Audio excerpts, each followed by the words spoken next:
Over the past week, Konami revealed a bunch of really cool Cyberstorm Access cards that we won't see in the TCG until May, but I wanted to talk about one in today's video because it sparked a lot of debate within the Yu-Gi-Oh community when it was revealed. The card we're discussing in today's video is Time Rending Morganite, a new normal spell card that says, during this duel, apply each of the following effects. You cannot activate the effects of monsters in the hand, you draw 2 cards when you conduct your normal draw, and you can normal summon or set up to twice per turn. You can banish this card from your graveyard and discard 1 Time Rending Morganite. During this turn, when you normal summon a monster, your opponent cannot activate the effects of monsters. This card can be a bit overwhelming when you first read it, but basically it is placing this condition on the game where for the rest of that duel, as long as this card resolved, you are going to have these 3 effects active. And 2 of them are pretty good. You draw 2 cards when you conduct your normal draw instead of 1, and you can conduct a second normal summon or set. But there is that big drawback of you cannot activate the effects of monsters in the hand for the rest of that game. And yeah, a lot of people read that and went, oh, you can't use hand traps,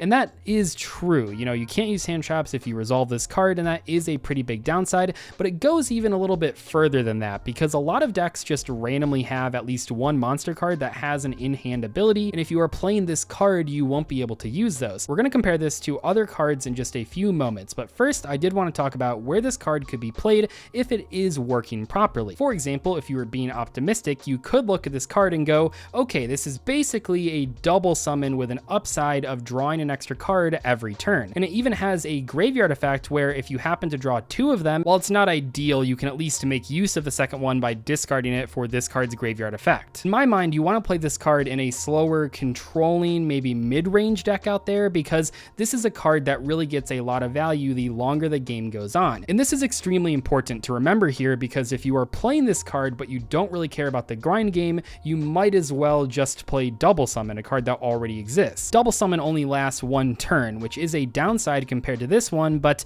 you are free to use monster effects the rest of the duel, which is a pretty big upside. Feel free to play this card in whatever deck you want to, but personally, I feel like it belongs in mid-range. Now that all sounds really positive, but remember, Double Summon has not been a super competitive card throughout Yu-Gi-Oh's history. There were a couple specific formats where the card was kind of playable, like in Spiral back in 2017, but for the vast majority of Yu-Gi-Oh's history, the card has not been very good. In my opinion, for this card to see competitive use, it would have to be significantly better than Double Summon, but at this point, I don't think the Double Summon every turn effect is actually worth not using monster effects from the hand for the rest of the duel. So it really comes down to not just the Double Summon effect, but how much you value that effect every turn alongside the extra draw every turn, because in some decks that might be worth it, but in others that might not be the case. There's a few different cards that I want to look at to figure out how good this drawing effect is. Let's start out with Guarded Treasure, printed in 2014. Guarded Treasure is a continuous spell card that says,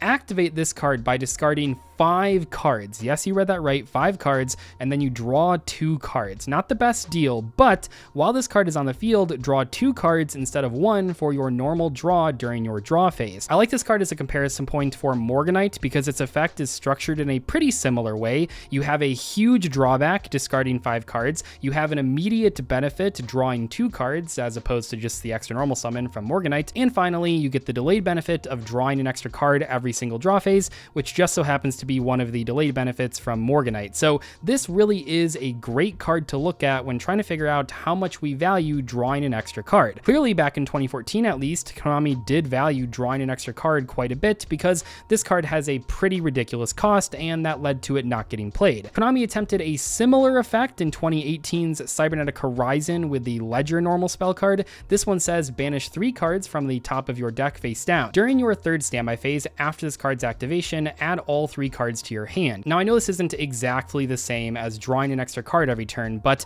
it's kind of like drawing 3 bonus cards, but you gotta wait for all 3 of them.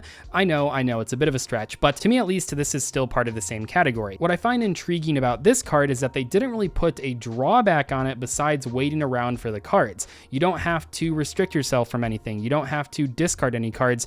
This is just wait 3 turns, get 3 cards. A little bit unsurprisingly, these 2 cards did not see much competitive competitive experimentation. But I think that we can take the lessons that we learned with those two cards and apply them to Morganite to help us figure out how good or bad it actually is. First off, Guarded Treasure has a huge cost. That was definitely the biggest downside of that card, and I think that Morganite's cost is certainly a lot better. While it might not seem ideal restricting yourself to not activating any monster effects from your hand for the rest of the duel, I think there are a few decks out there that don't really care about those in-hand effects as much. When it comes to Ledger, this card is clearly way too slow, and I think this new card is significantly faster. You do get the immediate benefit of the double normal summon, and then you start drawing cards right away next turn, just like with Guarded Treasure. But don't let those two bad delayed gratification cards fool you. There have been some good cards in this category printed over the years. For example, while modern players generally use Gold Sarcophagus to trigger effects that activate when banished, back in the day when it was first released as a prize card and for a few years after that, people were primarily using it to simply just banish a good card and add it to their hand in 2 turns. And also I like it because even in modern Yu-Gi-Oh, if you're using Gold Sark to banish Thunder Dragons, for example, you can sometimes use the Gold Sark just to search a really good card in 2 turns. I think the lesson with Gold Sark to take is that people are willing to wait multiple turns for things as long as the things they're waiting for are good. The last card I want to compare this to is Future Fusion, both the pre-errataed and post-errataed versions. When the original Future Fusion released back in 2006, it had a very powerful effect.